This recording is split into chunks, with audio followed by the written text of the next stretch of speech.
Vendredi 31 juillet 2020, bienvenue à cette édition Les Titres. La communauté musulmane a célébré ce jour la fête du mouton Eid-el-Kébir sur fond de coronavirus. Nous sommes à la veille du 1er août, date de l'indépendance du Bénin. Le Bénin va célébrer ses 60 ans et en attente du discours du chef de l'État, le président Talon, un acteur politique en la personne du général Robert Pian nous replonge dans l'histoire récente du pays du roi Dahomey. Le quotidien de Océane Gaïro à la reprise de ses activités sportives et l'acte 2 de l'histoire du sport béninois viendront mettre un thème à cette édition.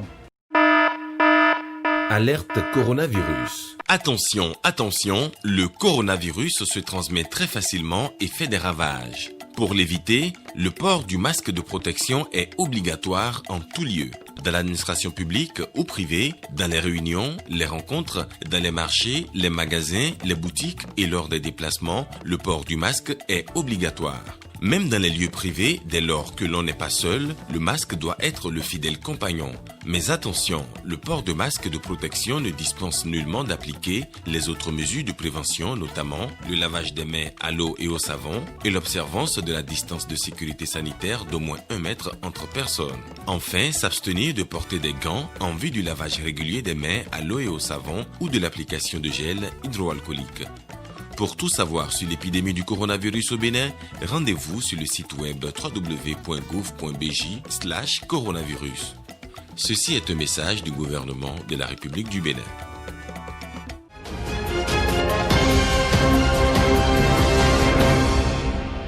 Mesdames et messieurs, bonsoir. Nous ouvrons cette édition avec un invité.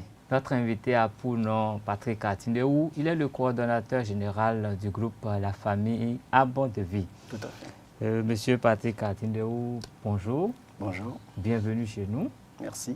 Vous êtes venu nous annoncer la sortie d'une vidéo. Tout à fait. La première du groupe Arbre de Vie. Exactement. Monsieur Atindeou, est-ce que vous pouvez nous parler, présenter brièvement cette vidéo qui sera lancée demain?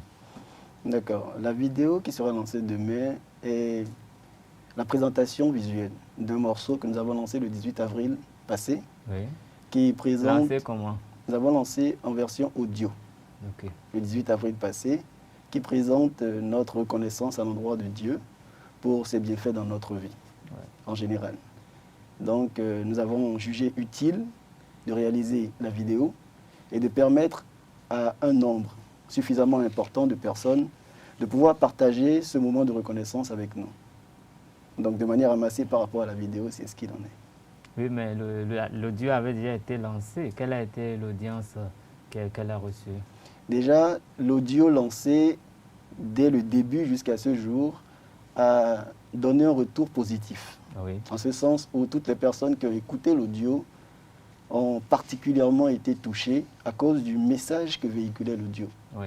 Nous espérons que la vidéo fera également le même effet. Et pourquoi avoir choisi la date du 1er août pour ce lancement?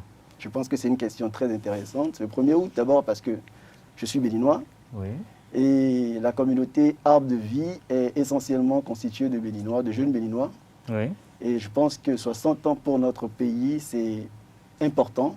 Et il est également important, en ce jour, de remercier Dieu d'avoir permis à ce que chacun d'entre nous, nous puissions quand même voir ce jour.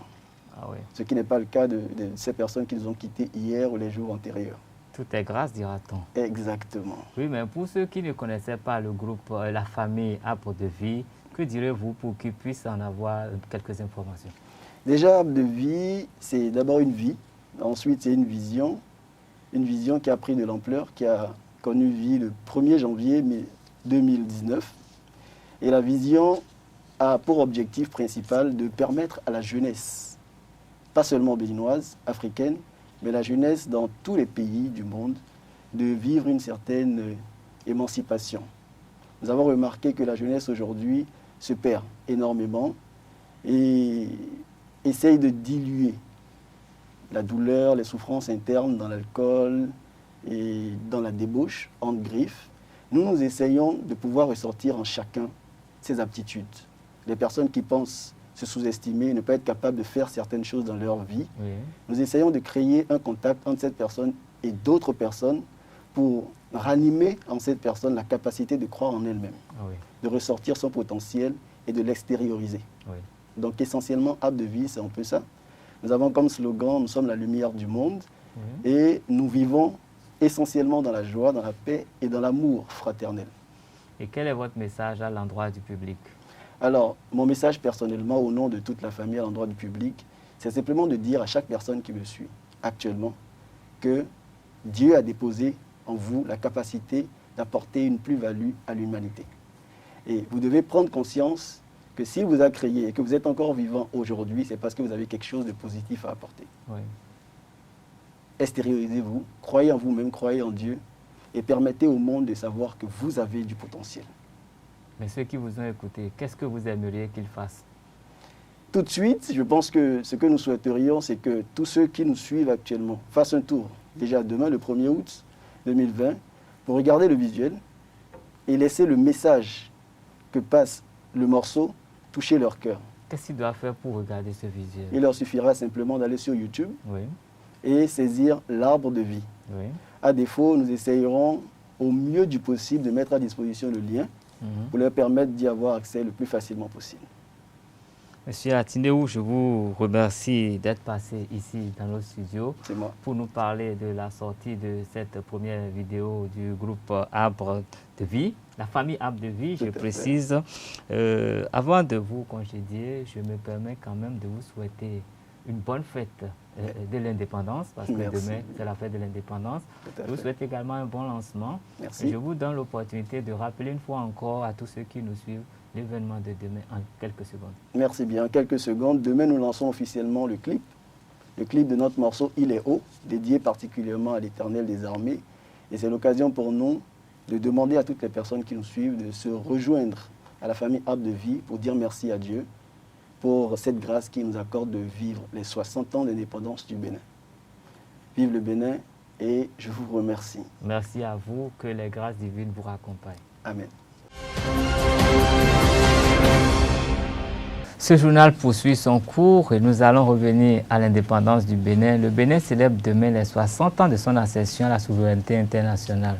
Cette histoire riche en événements aussi bien heureux que d'autres types, le général Robert Bian évoque certains aspects de l'histoire du Bénin. Son intervention est axée sur les points positifs de cette histoire qui en font la fierté. Il est au micro de Abdelkader Achirou. 60 ans d'indépendance d'une nation sans guerre fratricide, c'est une grâce. Notre pays, depuis le 1er août 1960 au 1er août 2020, 60 ans d'indépendance, il peut dire qu'on a une stabilité. Il est vrai, au départ, on avait assisté à une série de coups d'État, mais depuis un certain temps, le pays est resté stable et a amorcé son développement. Je peux dire que dans beaucoup de secteurs, là je dois me résumer, dans beaucoup de secteurs, dans beaucoup de domaines, notre pays a avancé. Et c'est pour cela que, pour répondre à votre question, je peux dire que je suis fier d'appartenir à cette nation qu'est le Bénin. De 60 à 90, bon, le Bénin a traversé beaucoup de choses, a traversé beaucoup de péripéties. D'abord, les premières années, je peux dire, jusqu'en 72, le Bénin a connu une kyrielle de coups d'État. Bon, de 72, après le coup d'État du 26 octobre 72, jusqu'à 90, c'est une autre période, c'était la période révolutionnaire, marxiste-léniniste, qui avait connu l'avènement d'un seul parti, le Parti de la Révolution populaire du Bénin. Bon, depuis 90, février 90, depuis la conférence des forces vives de la nation, le Bénin a amorcé le renouveau démocratique. Je peux dire que réellement, c'est à partir de 90 que la démocratie a pris corps au Bénin. Donc, de 90 à 2020, c'est la période réellement démocratique, je peux dire, parce que les partis politiques sont nés, il est vrai. Après 90, c'était un multipartisme intégral, ce qui faisait que nous avions plus de 280 partis politiques au Bénin. Mais avec l'avènement de la rupture, je peux dire de la CEPAR de 90 à 2016, C'était le multipartisme intégral avec plus de 280 partis politiques. Maintenant, depuis la rupture, les réformes, surtout les réformes du système partisan, à travers l'achat des partis politiques, a amorcé un nouveau sursaut démocratique, c'est-à-dire les réformes du système partisan ont ramené les partis à se regrouper en de grands groupes. Puisque avant, c'était des partis crâniques, des partis de région, des partis de communes. Mais maintenant, depuis la rupture, on peut dire qu'au Bénin, on a des partis réellement d'envergure nationale. Chacun voit midi à sa porte. Bon, l'opposition semble interpréter la chose de cette manière, mais c'est pas juste, c'est pas exact. C'est parce que les gens étaient allergiques aux réformes. Beaucoup de gens n'y croyaient pas. Et le fait de ne pas croire à ces réformes, cela a fait que beaucoup de politiciens, beaucoup de chefs de parti, surtout de l'opposition, se sont rétractés. Et aujourd'hui, vous venez de dire que la création d'un nouveau parti vient de connaître le jour. Les démocrates, ils ont déposé leur dossier hier au ministère de l'Intérieur. Et certainement, ils auront le récépissé, pourquoi pas. Donc, ça veut dire que tout le monde croit à la réforme du système partisan. Sinon, les démocrates n'allaient pas se conformer à cette exigence pour légaliser leur exigence à travers un récépissé. Le général Robert Guyan souligne ensuite les avancées du Bénin depuis 2016 avec l'arrivée du président Patrice Talon au pouvoir. La rupture revêt beaucoup d'acquis à pérenniser selon lui. Du 1er août 2020, le Bénin se porte mieux. Je disais que nous avons perdu assez de temps par le passé. Je peux dire que depuis l'avènement de la rupture, le Bénin a amorcé un développement harmonieux. Si les années qui ont précédé la rupture, on avait travaillé comme pendant la rupture, le Bénin ne serait pas à ce niveau. Je peux dire que le Bénin, sous Patrice Talon, se porte mieux qu'avant. Dans le secteur agricole, les réformes ont impacté ce domaine-là. La production a été exponentielle, surtout quand on parle du coton, on parle du soja, on parle des noix d'anacarde, ainsi de suite. Et le secteur agricole, l'évolution se fait sentir. Et je vais revenir sur le secteur de l'énergie. Vous voyez, à la date d'aujourd'hui, notre pays est en train d'évoluer, de tendre vers une autonomie énergétique. Avec la construction tout récemment de la centrale de 100 MW de Mariguelita, le Bénin a fait un bond en avant. Donc ce secteur-là, les gens n'en parlent pas assez, mais ça nous amène à une autonomie, une indépendance énergétique par rapport au passé. Bon, les infrastructures routières, vous voyez, et toutes nos villes se métamorphosent. Il n'y a pas cette grande ville aujourd'hui qui ne connaît pas l'asphaltage. Quand vous voyez Cotonou, vous allez à Cotonou, à Porto Novo, à Paracourt, à Natitengo, à Bomé, que sais-je encore, mais on sent vraiment que le pays bouge. On sent que les réformes du président Patrice Talon sont visibles. Parce qu'au départ, lorsque le président Patrice Talon était arrivé avec son programme d'action du gouvernement, et beaucoup de mauvaises langues disaient que c'était une intention, c'était un catalogue d'intentions et que c'était des maquettes. Mais aujourd'hui, avec satisfaction, on peut dire que le Bénin, le programme d'action du gouvernement, les réformes ont porté leurs fruits. Pour 2021, bon, vous voyez, personne ne s'est encore prononcé officiellement pour dire qu'il est candidat en 2021. C'est vrai, Patrice Talon, pendant sa campagne en 2016, avait parlé d'un mandat unique. Bon, cette polémique-là, personnellement, je n'aime pas la faire parce que Patrice Talon avait promis faire un mandat unique, mais assorti de conditions. Il avait dit, je ferai un mandat, mais si vous acceptez les réformes que je vous propose. Et il a proposé, il a formulé ses réformes. Et à l'Assemblée nationale, malheureusement, ces réformes ont été rejetées.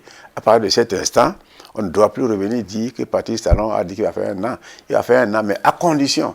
Mais les conditions pour lesquelles il voulait faire un an, ces conditions ont été rejetées par le peuple. Donc ça veut dire que le peuple l'autorise à faire un deuxième mandat. Donc je crois que si Patrice Talon veut aller à un deuxième mandat, constitutionnellement, il est autorisé.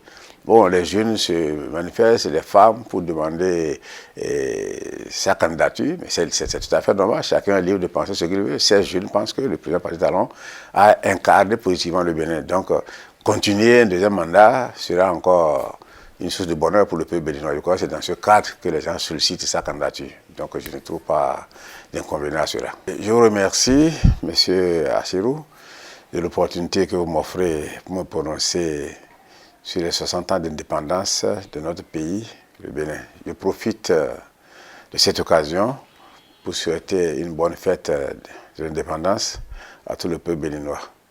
J'en aurais fini en demandant, en invitant le peuple béninois à continuer à travailler, et ce, dans la paix et l'unité nationale. Ce jour 31 juillet 2020, les musulmans béninois ont célébré, comme à l'échelle internationale, l'Aïd el-Kébi, en quoi appelé fête du mouton ou de la tabaski. Comment les Béninois ont vécu cette fête avec les contraintes imposées par le coronavirus? La réponse dans ce reportage. La communauté musulmane a célébré l'Aïd el-Kébi, communément appelée la fête du mouton, ce jour 31 juillet 2020. Les restrictions imposées par le coronavirus n'ont rien pu face au message divin. La célébration de l'Aïd el-Kébir, communément appelée Tabaski, est un grand moment de prière et de remerciement à Allah, car elle couronne la pratique du 5e pilier de l'islam, le pèlerinage à la Mecque, et nous relie à Abraham, le père du monothéisme pur, et à l'ensemble de la communauté humaine. Le Coran nous raconte l'histoire d'Abraham, l'ami intime d'Allah, mais dans une perspective purement humaine, afin que cela nous serve d'exemple et de leçon. La fête du sacrifice n'est donc pas seulement le souvenir d'une époque dont la nostalgie nous rattraperait, mais le rappel permanent d'une histoire qui doit nourrir notre lutte quotidienne. C'est en cela que chaque étape du pèlerinage est un enseignement.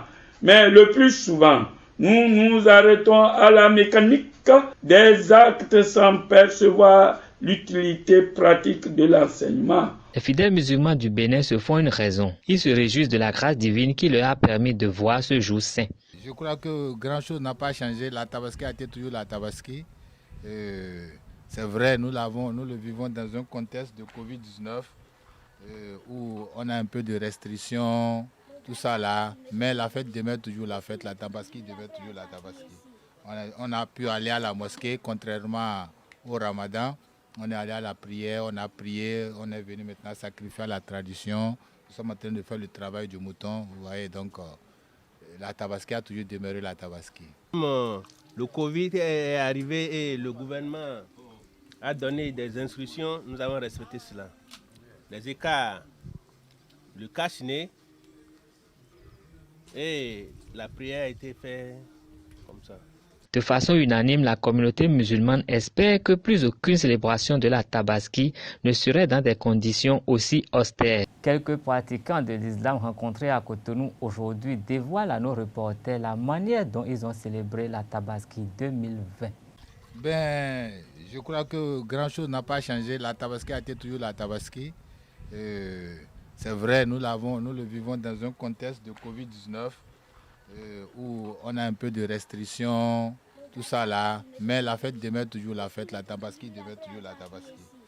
On a pu aller à la mosquée, contrairement au Ramadan.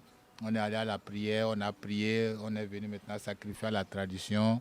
Nous sommes en train de faire le travail du mouton, vous voyez, donc la Tabaski a toujours demeuré la Tabaski.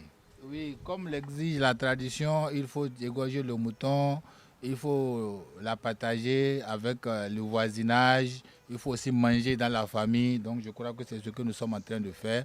Nous sommes en train de partager la viande au voisinage. Nous-mêmes, nous sommes en train de faire de quoi nous allons manger. Et puis la fête est ainsi, hein, la fête sera belle. La première des choses. Et comme le Covid est arrivé et le gouvernement a donné des instructions, nous avons respecté cela.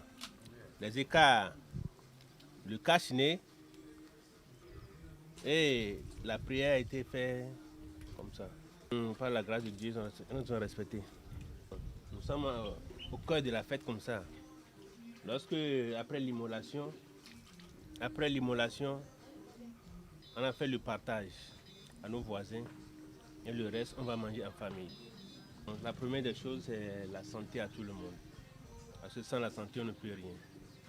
Et à notre pays, quoi qu'en soit la situation, on souhaite bonne santé à tout le monde, à nos dirigeants, que Dieu veille sur eux, pour que tout ce que le peuple est en train de demander, c'est la paix. Et pour que les moyens viennent, pour que, Inch'Allah, on puisse faire fêter la Tabaski plus que ça. Je suis en train de travailler sur la tête du mouton qu'on a immolé ce matin. Pas mal, hein. Pour moi, le grand est déjà fait. On a déjà tué un mouton, on a fait le partage. On va manger en famille, tout le monde a la santé. Et pour moi, c'est le primordial. Ouais, par rapport aux années passées, on avait l'habitude de tuer 2 à 3 moutons. Mais cette année, on a tué 1. Il y a aussi un truc, certains ont voulu fêter la Tabaski de cette année, mais ont perdu la vie avant le jour J. Je souhaite que Dieu leur donne une terre légère, qu'il leur pardonne les péchés et qu'il nous épargne des mauvais yeux.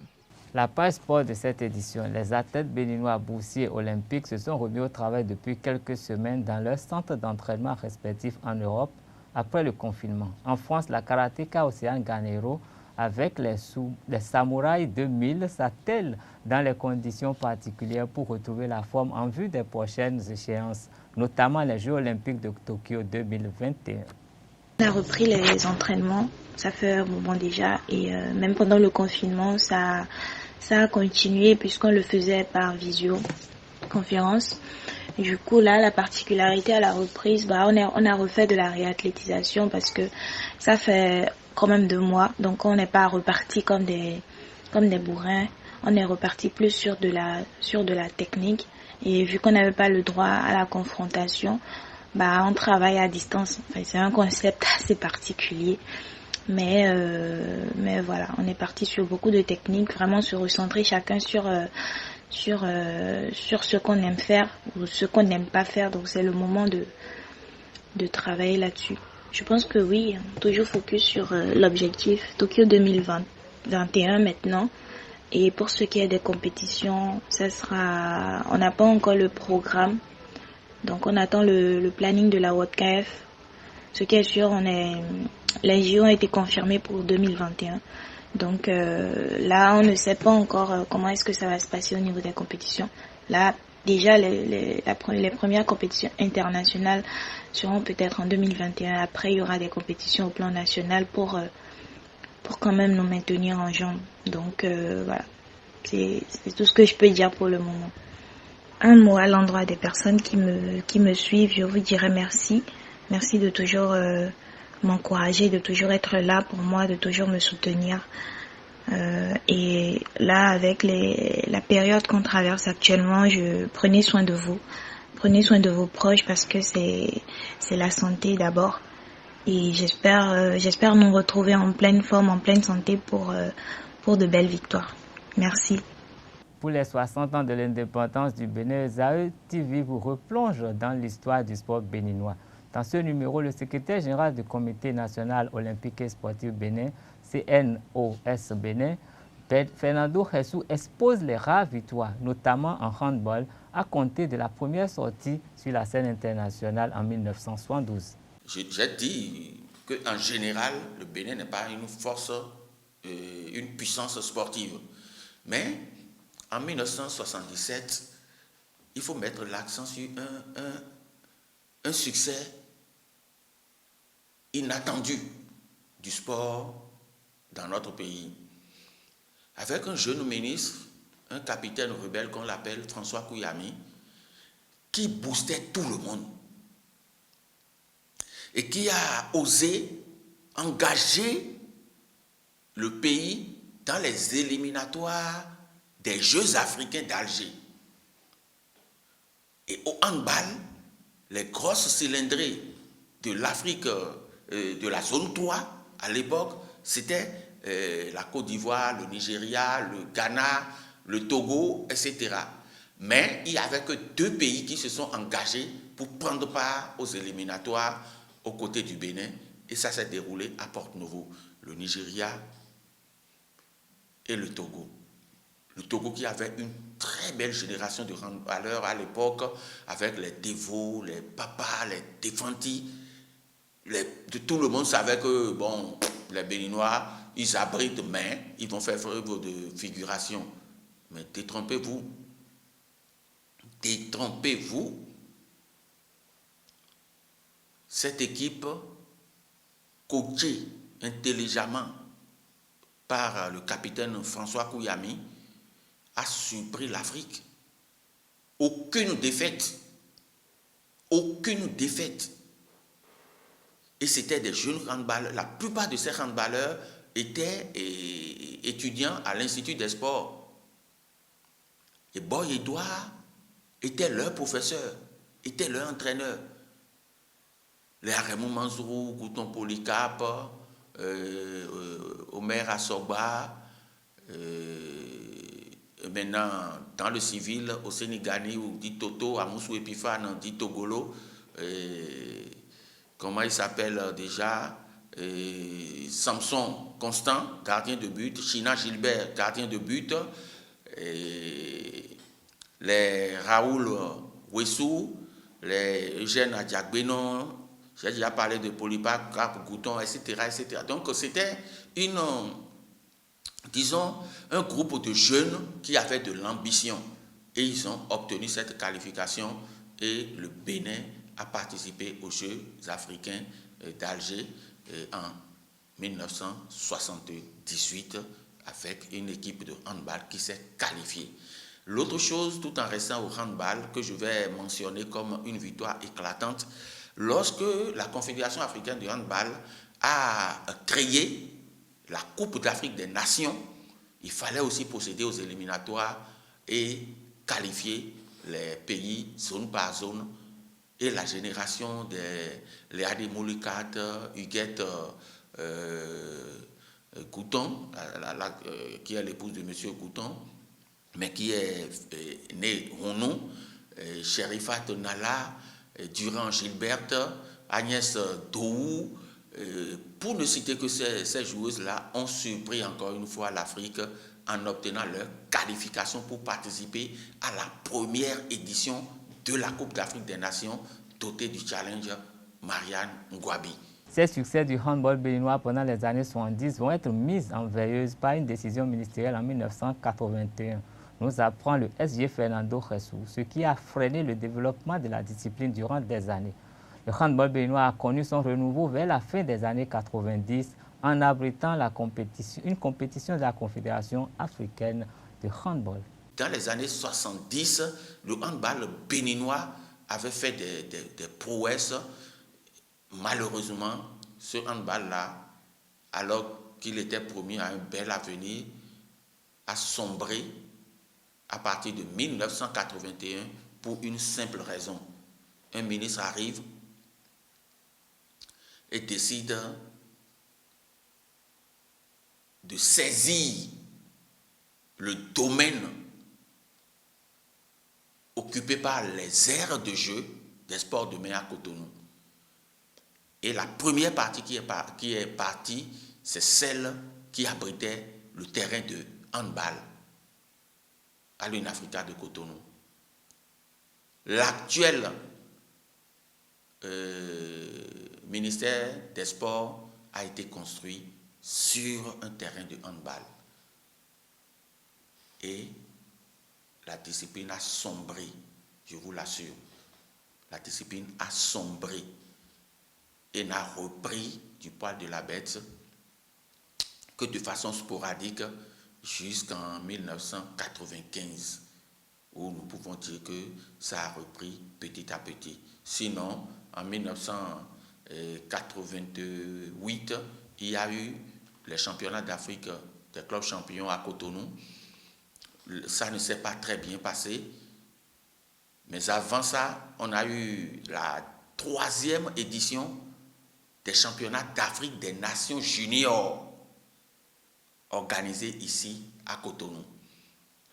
En restant au handball, j'ai parlé de 88, on n'a plus rien organisé jusqu'en 95, où il y a eu la Coupe d'Afrique des Nations ici à Cotonou.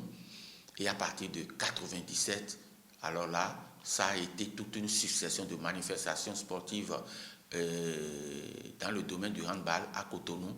Et Cotonou était devenu la plaque tournante du handball africain parce que en 99, c'est Cotonou qui a abrité les éliminatoires des Jeux olympiques de Sydney 2000. La même année, la finale de la Super Coupe d'Afrique de handball qui oppose le club champion au club vainqueur de coupe. Et même avant 99, on a organisé en 98 les championnats d'Afrique des clubs champions. En 97, on avait organisé le championnat d'Afrique des vainqueurs de coupe. Et puis, il y a eu cette succession, c'est seulement à partir de 2009, puisque nous avons organisé pour la dernière fois un championnat d'Afrique en 2009, c'est le championnat d'Afrique des vainqueurs de coupe. Le plancher du Palais des Sports s'est gâté. Il y a eu des changements au niveau des règles du jeu édictées par la Fédération internationale de handball et les marquoirs électroniques doivent changer de configuration. Mais au Bénin, ça n'a pas changé de configuration. Ce sera tout pour cette édition. Je souhaite une bonne fête de l'indépendance à tous les Béninois. Rendez-vous à lundi pour une nouvelle session de l'information sur Zaï TV.